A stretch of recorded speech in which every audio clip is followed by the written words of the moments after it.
नमस्कार दोस्तों। आशा करते हैं आप सब बिल्कुल ठीक होंगे। आज के वीडियो में हम बात करेंगे कि ऑनलाइन पोर्टल के माध्यम से आप लोग अपने जमीन का दाखिल खारिज के लिए आवेदन कैसे कर सकते हैं। आप लोग वीडियो को पूरा अंत तक देखिएगा ताकि कोई भी जानकारी आपसे मिस ना हो जाए।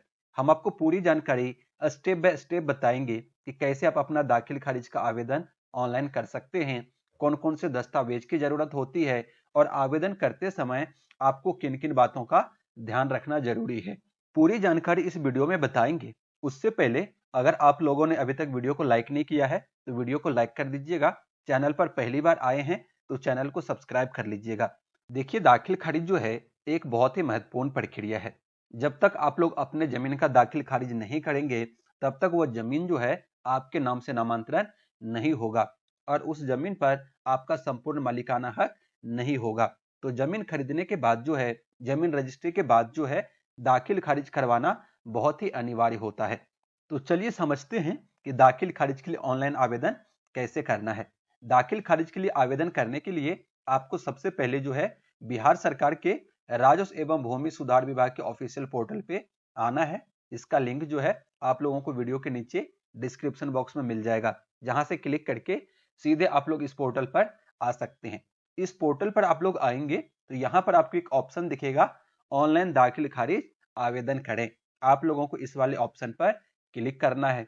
अब यहाँ पर जो है आपको लॉगिन करना पड़ेगा। आपके पास में बिहार भूमि के ऑफिशियल पोर्टल का लॉगिन आईडी और पासवर्ड पहले से है तो आप अपने आईडी से लॉगिन कर सकते हैं। लेकिन अगर आपका आईडी नहीं है तो आपको पहले जो है यहाँ से पंजीकरण करना पड़ेगा। पंजीकरण करने के लिए यहाँ पर कुछ आपको डिटेल डालना होगा, जैसे आपका नाम, आपका डेट ऑफ बर्थ, आपका जेंडर क्या है, आप किस कैटेगरी से आते हैं, आपकी कास्ट की कैटेगरी, आपका आधार नंबर, मोबाइल नंबर, एक अल्टरनेट नंबर, और यहाँ पर जो है अल्टरनेट नंबर किसका है वो रिलेशन चुनना है, आपका ईमेल आईडी और इस साइड में आपका एड्रेस डालना है। ये सब डालने के बाद में नीचे आपको कैप्चा फिल करना है और पंजीकरण करे वाले ऑप्शन पे क्लिक करना है। आपके मोबाइल नंबर पर, यहाँ पर जो मोबाइल नंबर आप लोग देंगे, इस मोबाइल नंबर पर एक ओटीपी भेजा जाएगा। वो ओटीपी आपको डाल के सबमिट करना है और आपका यहाँ से लॉगिन आईडी बन जाएगा। लॉगिन आईडी बनने के बाद में जिस मोबाइल नंबर से आपने अपना लॉगिन आईडी बनाया है वो मोबाइल नंबर आपको यहाँ पे डालना है, यहाँ पर कैप्चा डालना है और साइन इन करे वाले ऑप्शन पे आपको क्लिक करना है। अब आपके मोबाइल फोन पर एक ओटीपी आएगा, वो ओटीपी डाल के आपको यहाँ से पुष्टि कर लेना है, वैलिडेट कर लेना है। जैसे ही आप पुष्टि करेंगे आपके पास जो है कुछ इस तरीके का पेज लॉगिन होके आ जाएगा। यहाँ पर देखेंगे लिखा है कि दाखिल खारिज के लिए कोई भी शुल्क जो है नहीं लगता है और यहाँ पर देखेंगे पहला ही ऑप्शन है कि ऑनलाइन दाखिल खारिज के लिए आवेदन करें। अब इस पे जैसे आप लोग क्लिक करेंगे तो सबसे ऊपर देखेंगे कि आपका डिटेल जो है यहाँ पर दिख रहा होगा, उपयोगकर्ता का विवरण, जिस नाम से आपने अपना आईडी पासवर्ड बनाया है यहाँ पर आपका डिटेल जो है आपको देखने को मिल जाएगा। उसके बाद में नीचे आएंगे तो नीचे देखेंगे यहाँ पर कुछ ऑप्शन जो है दिया हुआ है। आपको यहाँ पर अपना जिला और अंचल चुन लेना है। जिस भी जिले में, जिस भी अंचल में आपका जमीन है जिसका कि दाखिल खारिज के लिए हम लोग आवेदन करने वाले हैं, तो आपको अपना जिला और अंचल जो है यहाँ से चुन लेना है। जिला और अंचल चुनने के बाद में आप लोगों को नया दाखिल खारिज आवेदन करें इस वाले ऑप्शन पर आपको क्लिक करना है। जैसे आप लोग क्लिक करेंगे यहाँ पर देखेंगे कि दाखिल खारिज का जो आवेदन का फॉर्म है यहाँ से स्टेप बाय स्टेप शुरू हो गया है। ये जो है यहाँ पर देखेंगे सबसे पहले आपको आवेदक का विवरण भरना है, उसके बाद में आपको प्लॉट का विवरण भरना है, क्रेता का विवरण भरना है, विक्रेता का विवरण भरना है और अंतिम वाले स्टेज में आपको दस्तावेज का विवरण डालना है। एक एक स्टेप आपको फॉलो करना है। आप लोग वीडियो को पूरा ध्यान से देखिएगा, कहीं पर भी आप लोगों ने मिस किया तो आगे जाकर आपको परेशानी हो सकती है। इस वाले आवेदन में देखेंगे कुछ डिटेल जो है आपका पहले से यहाँ पे भरा हुआ है। जिस नाम से आपने अपना आईडी बनाया हुआ है आपका नाम यहाँ पर पहले से आया हुआ है। सबसे पहला ऑप्शन है कि आवेदन करने वाले आवेदक के प्रकार का चयन करें। यहाँ पर क्लिक करेंगे तो यहाँ पर 3 ऑप्शन दिया हुआ है कि आवेदक जो है स्वयं क्रेता है, यानी कि जिसके नाम से ये आईडी बना हुआ है। ठीक है, अगर आप स्वयं अपना आवेदन कर रहे हैं तो आपको पहला ऑप्शन चुनना है। दूसरा जो है आवेदक जो है कोई सेवा प्रदाता है और तीसरा ऑप्शन है कि आवेदक जो है कोई तृतीय पक्ष है। तो आप लोगों को पहला वाला ऑप्शन ही चुनना है कि आवेदक जो है स्वयं क्रेता है। उसके बाद में यहाँ पर है आवेदक का नाम। ठीक है, आवेदक का पूरा नाम। यहाँ पर देखेंगे नाम जो है ऑलरेडी आया हुआ है, जिस नाम से आप लोगों ने अपना यूजर आईडी बनाया हुआ है उस नाम से यहाँ पर नाम आ गया है। आप लोग चाहें तो इसको चेंज भी कर सकते हैं। ठीक है, अगर इसी नाम से आपको आवेदन करना है तो यही नाम रहने देना है, लेकिन अगर आप लोग किसी दूसरे के नाम से आवेदन कर रहे हैं तो आपको यहाँ पर नाम चेंज कर लेना है। उसके बाद में यहाँ पर आपको आवेदक के पिता या फिर पति का नाम जो है डालना है। एग्जाम्पल के लिए यहाँ पर हम कुछ भी अभी डाल रहे हैं, मान लीजिए ABCD हमने डाल दिया है। उसके बाद में आवेदक के पिता और पति के बीच में क्या संबंध है, ये जो आपने यहाँ पे डिटेल डाला है उनका इनसे क्या रिलेशन है, फादर है, हस्बैंड है या अथोराइज रिप्रेजेंटेटिव है। ठीक है, जो भी है आपको इसमें से सेलेक्ट कर लेना है। उसके बाद में नीचे आपको यहाँ पर अपना मेल आईडी जो है डाल लेना है और उसके बाद आपको यहाँ पर अपना मोबाइल नंबर डाल लेना है। और एक सबसे महत्वपूर्ण चीज है, आप लोगों को यहाँ पर जो है दाखिल खारिज का प्रकार का जो चयन करना है। यहाँ पर देखेंगे कई सारे ऑप्शन दिया हुआ है कि आपका जो जमीन है वो किस टाइप का जमीन है। ठीक है, सेल परचेस वाला जमीन है, खरीद बिक्री वाला जमीन है, एक्सचेंज वाला है, गिफ्ट वाला है, ठीक है, विल वाला है, कोर्ट ऑर्डर का है। यहाँ पर देखेंगे कई सारे ऑप्शन दिया हुआ है। ज्यादातर लोगों का जो है सेल और परचेस वाला ही रहता है, खरीद बिक्री वाला ही जमीन रहता है, तो आप लोगों को ऊपर वाला ऑप्शन जो है चुन लेना है। अगर आपका जमीन जो है किसी और प्रकार का है, कोर्ट के ऑर्डर से आपको मिला है, विल से मिला है, लैंड परचेस बाय गवर्नमेंट से मिला है, भूदान पर्चा से मिला है या किसी और तरीके से मिला है, तो यहाँ पर देखेंगे कई सारे ऑप्शन दिया हुआ है, आपको यहाँ से सेलेक्ट कर लेना है। हमारे केस में खरीद बिक्री वाला जमीन है तो हमने यहाँ से सेल परचेस सेलेक्ट कर लिया है। उसके बाद में नीचे देखेंगे आप लोग जिस एड्रेस से आप लोगों ने अपना यूजर आईडी पासवर्ड बनाया हुआ है वो एड्रेस ऑलरेडी यहाँ पर आ गया है वर्तमान पता में। अगर आपका एड्रेस सही है तो आपको रहने देना है, लेकिन अगर आपका एड्रेस गलत है तो आप यहाँ पर चेंज कर सकते हैं। जो भी आपका एड्रेस है आपको इस तरीके से यहाँ पर अपडेट कर लेना है और उसके बाद में आपको अस्थायी पता जो है यहाँ पर अपडेट करना है। अगर आपका वर्तमान पता और अस्थायी पता सेम है तो आपको इस वाले ऑप्शन पे क्लिक कर देना है। यही एड्रेस जो है इस साइड भी अपडेट हो जाएगा। देखेंगे यहाँ पर वही एड्रेस जो है यहाँ पर अपडेट हो गया है। ये पूरा डिटेल डालने के बाद में आप लोगों को सेव और आगे बढ़े वाले ऑप्शन पे क्लिक करना है। अब जो है हम लोग आ गए हैं दूसरे वाले स्टेप में। ठीक है, आवेदन को शुरू करने से पहले ही हम लोगों ने अपना जिला और अंचल चुना था, वो डिटेल यहाँ पर ऑलरेडी जो है आ गया है। यहाँ पर देखेंगे दूसरा स्टेप जो है वो है प्लॉट का विवरण। आपको यहाँ पर अपने जमीन का विवरण जो है डालना है। तो यहाँ पर देखेंगे जिला, उप प्रखंड और अंचल का नाम जो है ऑलरेडी आ गया है। आपको यहाँ से हल्का का नाम और मौजा का नाम जो है चुन लेना है। हल्का और मौजा का नाम चुनने के बाद में आप लोगों को नीचे जो है ये ऑप्शन दिखेंगे प्लॉट विवरण जोड़ने के लिए, यहाँ पर क्लिक करें। आप लोगों को इस वाले ऑप्शन पे जो है क्लिक कर लेना है। अब यहाँ पर आप लोगों से पूछा जा रहा है कि क्या विक्रेता जो है स्वयं जमाबंदीदार है, यानी कि जिससे आपने जमीन खरीदा है, जिसने आपको जमीन बेचा है, रजिस्ट्री करवाया है, क्या जमाबंदी जो है उसी के नाम से है, जमीन जो है उसी के नाम से है। अगर उसी के नाम से जमीन है तो आपको यस करना है और अगर उसके नाम से जमाबंदी नहीं है, जमीन नहीं है, तो आपको नो करना है। हमारे केस में विक्रेता के नाम से जमाबंदी है तो हम लोग यहाँ पर यस करेंगे। उसके बाद में आपको यहाँ पर उस जमीन का डिटेल डाल के सर्च कर लेना है। जमीन का डिटेल आप दो तरीके से सर्च कर सकते हैं। आपके पास में भाग संख्या हो, पृष्ठ संख्या हो या फिर कंप्यूटराइज जमाबंदी संख्या हो, ये दो तरीके से जो है आप लोग यहाँ पर जमीन सर्च कर सकते हैं। अगर आपके पास में भाग संख्या, पृष्ठ संख्या और जमाबंदी संख्या नहीं है तो नीचे देखेंगे एक ऑप्शन दिया हुआ है कि भाग संख्या और पृष्ठ संख्या देखने के लिए यहाँ पर क्लिक करें। आप लोगों को यहाँ पर क्लिक करना है। अब आपके पास जो है कुछ इस तरीके का पेज खुल के आएगा। अब यहाँ पर जो है आप लोग अपना जिला, अंचल चुनने के बाद, हल्का चुनने के बाद जो है आप लोग अपने खाता नंबर से यहाँ पर भाग संख्या और पृष्ठ संख्या जो है निकाल सकते हैं। इस तरीके से आपको पूरा डिटेल डाल लेना है और सर्च कर लेना है। जैसे सर्च करेंगे आपके जमीन का डिटेल जो है यहाँ पर आ जाएगा। इस तरीके से आपके पास में जो है आपके जमीन का डिटेल आ जाएगा। यहाँ से आप लोग जो है भाग संख्या और पृष्ठ संख्या निकाल सकते हैं। उसके बाद में फिर से आ जाना है इस पेज पे और आप लोगों को इस वाले ऑप्शन पे क्लिक करना है और यहाँ पर भाग संख्या और पृष्ठ संख्या डाल के आपको जमीन सर्च कर लेना है। इस तरीके से आपको भाग संख्या और पृष्ठ संख्या डाल लेना है। उसके बाद में आप लोगों को सर्च वाले ऑप्शन पे क्लिक करना है। अब आपका जो जमीन है यहाँ पर देखेंगे पूरे जमीन का डिटेल आ गया है। उस जमाबंदी के अंदर जितने भी खाता है यहाँ पर देखेंगे खाता संख्या, खसरा संख्या जो है पूरा डिटेल यहाँ पर आ गया है।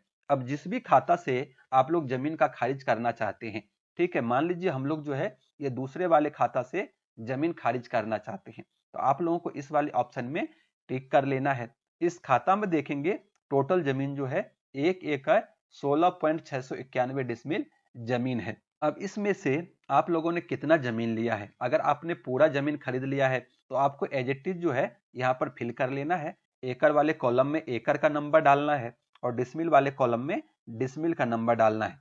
लेकिन मान लीजिए कि आप लोगों ने इसमें से जो है सिर्फ 10 डिसमिल, 15 डिसमिल या फिर 20 डिसमिल ही जमीन खरीदा हुआ है, तो आपको क्या करना है, एकड़ वाले कॉलम में आपको 0 लिखना है। डिसमिल वाले कॉलम में जितना डिसमिल जमीन आपने खरीदा है, मान लीजिए हमने 20.37 डिसमिल जमीन खरीदा हुआ है, तो हमको इस तरीके से डाल लेना है। उसके बाद यहाँ पर देखेंगे ये चौहद्दी है, ठीक है, जमीन का चौहद्दी जो है आपको यहाँ पर डाल लेना है कि उत्तर में क्या है, दक्षिण में कौन है, पूरब में कौन है और पश्चिम में कौन है। जिसका भी जमीन आपके उत्तर, दक्षिण, पूरब, पश्चिम में जिसका भी जमीन हो उसका नाम आपको यहाँ पर लिख लेना है। एग्जाम्पल के लिए हम यहाँ पर मान लीजिए ए, बी, सी और डी मान लेते हैं कि इन 4 लोगों का जमीन जो है आपके जमीन के चारों साइड है। इस तरीके से हमने यहाँ पे चौहद्दी डाल लिया है। उसके बाद देखेंगे यहाँ पर आपसे पूछा जा रहा है कि क्या उपरोक्त जमाबंदी से जमीन का दाखिल खारिज होना है, ठीक है, आप लोगों को यहाँ पर यस कर लेना है और उसके बाद आप लोगों को सेव एंड नेक्स्ट वाले ऑप्शन पे क्लिक करना है। यहाँ देखेंगे एक पॉपअप आ गया है जिसमें लिखा है कि सेव्ड सक्सेसफुली, ठीक है, अब आपको इसको ओके कर लेना है और इसको जो है यहाँ से बंद कर लेना है। अब देखेंगे कि आपके आवेदन में उस जमीन का डिटेल जो है यहाँ पर पूरा आ गया है, ठीक है, खाता नंबर, खसरा नंबर, ठीक है, पूरा जो है यहाँ पर जमाबंदी डिटेल आ गया है, उसकी पूरी चौहद्दी जो है यहाँ पर आ गया है। अगर आपको लगता है कि ये जो जमीन ऐड हुआ है यहाँ पर इसमें कुछ गड़बड़ी है, ये इसको डिलीट करना है, तो यहाँ पर दोनों ऑप्शन दिया हुआ है, यहाँ से आप इसे एडिट भी कर पाएंगे और डिलीट भी कर पाएंगे, ठीक है। अगर आपका सब कुछ सही है उसके बाद में आपको ये जो घोषणा पत्र है आपको इसमें टिक करना है। उसके बाद सेव और आगे बढ़े वाले ऑप्शन पे आपको क्लिक करना है। उसके बाद यहाँ पर देखेंगे कि 2 स्टेप हमारा कंप्लीट हो गया है, हम लोग आ गए हैं तीसरे वाले स्टेप में। अब यहाँ पर आपको क्रेता का विवरण डालना है, जिन्होंने जमीन खरीदा है उसका विवरण आपको यहाँ पर डालना है।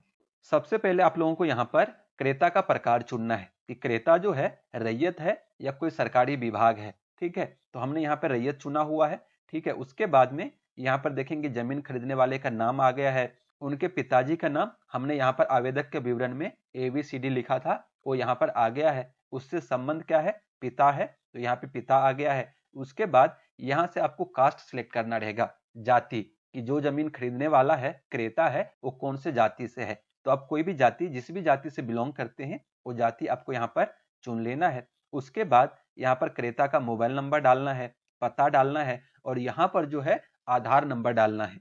इस तरीके से पूरा डिटेल आपको अपडेट कर लेना है। अगर जमीन खरीदने वाला एक ही आदमी है तो आपको एक ही लाइन में पूरा डिटेल जो है यहाँ पर डाल देना है। लेकिन मान लीजिए जमीन खरीदने वाला जो है एक से ज्यादा लोग हैं, तो यहाँ पर देखेंगे नई पंक्ति जोड़ें, आपको इस पर क्लिक करना है। आपके सामने एक लाइन और इस तरीके से बन जाएगा जिसमें दूसरे व्यक्ति का डिटेल आप डाल सकते हैं। जितने भी क्रेता हैं सबका डिटेल आप एक एक करके यहाँ पर डाल सकते हैं। उसके बाद आप लोगों को सेव और आगे बढ़े वाले ऑप्शन पे क्लिक करना है। अब यहाँ पर आपको विक्रेता का विवरण डालना है, जमीन बेचने वाले का विवरण आपको यहाँ पर डालना है जिससे आपने जमीन खरीदा है।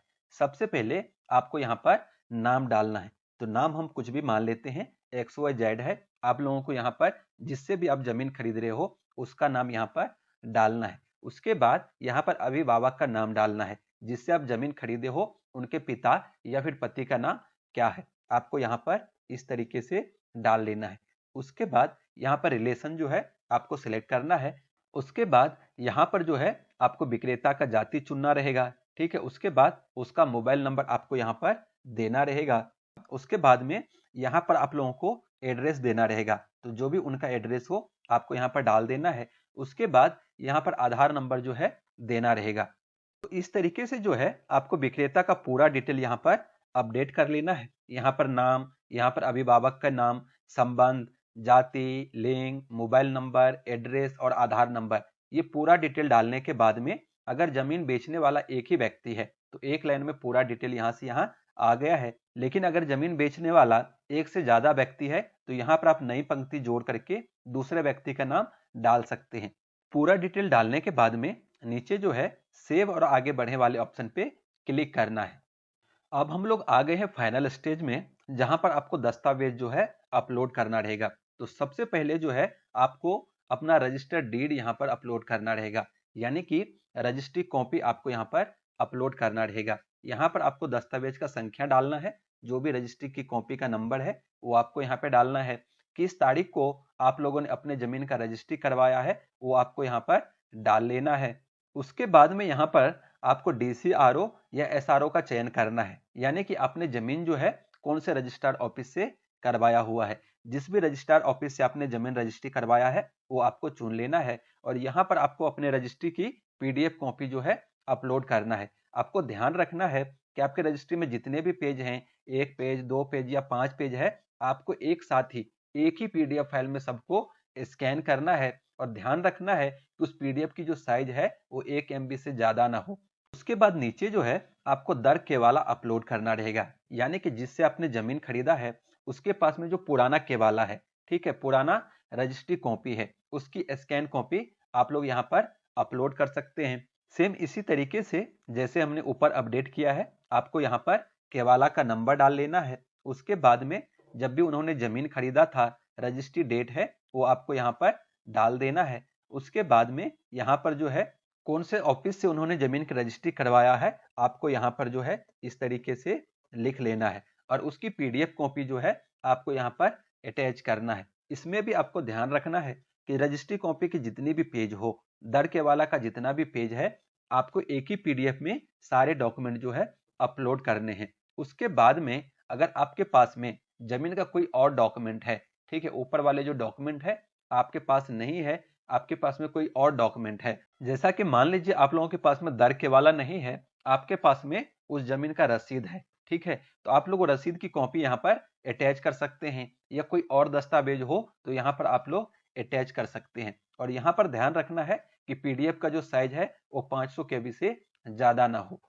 तो इस तरीके से आपको पूरा डॉक्यूमेंट जो है यहाँ पर अटैच कर लेना है। उसके बाद जब नीचे आएंगे तो यहाँ पर देखेंगे, यहाँ पर सेव और आगे बढ़े का ऑप्शन है, आपको इस पे क्लिक करना है। जैसे आप लोग सेव वाले ऑप्शन पे क्लिक करेंगे, यहाँ पर देखेंगे आपकी जितनी भी फाइल थी वो यहाँ पर अपलोड हो गया है, लिख के आ गया है कि अपलोडेड डॉक्यूमेंट नंबर, ठीक है, जो भी डॉक्यूमेंट आपने अपलोड किया है यहाँ पर आ गया है। यहाँ पर आप लोगों को एक चीज और ध्यान रखना है कि आपको अपने जमीन का जो है दाखिल खारिज 90 दिन के अंदर में करना रहता है। जब भी आप अपना जमीन रजिस्ट्री करवाते हैं उसके 90 दिन के अंदर जो है आपको दाखिल खारिज के लिए आवेदन करना रहता है। किसी कारणवश अगर आप 90 दिन के अंदर जो है अपना दाखिल खारिज नहीं करवा पाते हैं तो आपको यहाँ पर कारण लिखना रहेगा कि 90 दिनों के बाद दाखिल खारिज करने का कारण जो है क्या है, वो आपको इस वाले बॉक्स में लिखना रहेगा। उसके बाद आप लोगों को नीचे आना है और मोबाइल सत्यापित करे वाले ऑप्शन पे क्लिक करना है। अब आपके सामने जो है आपका पूरा आवेदन कुछ इस तरीके से आ जाएगा, ठीक है। उसके बाद में आप लोगों को यहाँ पर देखेंगे ओटीपी प्राप्त करें, इस वाले ऑप्शन पे क्लिक करना है। आपके मोबाइल पर एक ओटीपी आएगा, ओटीपी जो आपको डाल के सबमिट कर देना है। उसके बाद में प्रीव्यू एंड सबमिट वाले ऑप्शन पे आपको क्लिक करना है। प्रीव्यू वाले ऑप्शन पे जैसे आप लोग क्लिक करेंगे आपके सामने जो है एक बार फिर से आपका पूरा आवेदन आ जाएगा। आपको पूरा डिटेल एक एक करके चेक कर लेना है, अगर सब कुछ सही है तो आपको सबमिट कर देना है। वहां से आपका टोकन जनरेट हो जाएगा और आपको टोकन नंबर मिल जाएगा। हमारे केस में हम यहाँ से सबमिट नहीं कर पा रहे हैं क्योंकि हमने आपको समझाने के लिए यहाँ पर कुछ डमी डिटेल डाला हुआ है। तो दोस्तों उम्मीद करते हैं कि आप लोगों को पूरा प्रोसेस अच्छे से समझ में आ गया होगा कि कैसे आप लोग घर बैठे ही अपने जमीन का दाखिल खारिज के लिए ऑनलाइन आवेदन कर सकते हैं। अगर आपके मन में कोई भी डाउट हो, कोई भी सवाल हो तो आप हमें कमेंट के माध्यम से पूछ सकते हैं। तो चलिए, आज के वीडियो में ये था कुछ महत्वपूर्ण जानकारी। उम्मीद करते हैं आप लोगों को वीडियो अच्छा लगा होगा, तो वीडियो को लाइक कर दीजिएगा। चैनल पर पहली बार आए हैं तो चैनल को सब्सक्राइब कर लीजिएगा और इस वीडियो को ज्यादा से ज्यादा लोगों तक शेयर कीजिएगा ताकि ये महत्वपूर्ण जानकारी उन सभी लोगों तक पहुंचे। तो चलिए आज के वीडियो में इतना ही। जल्दी मिलते हैं एक नए वीडियो के साथ। तब तक के लिए धन्यवाद।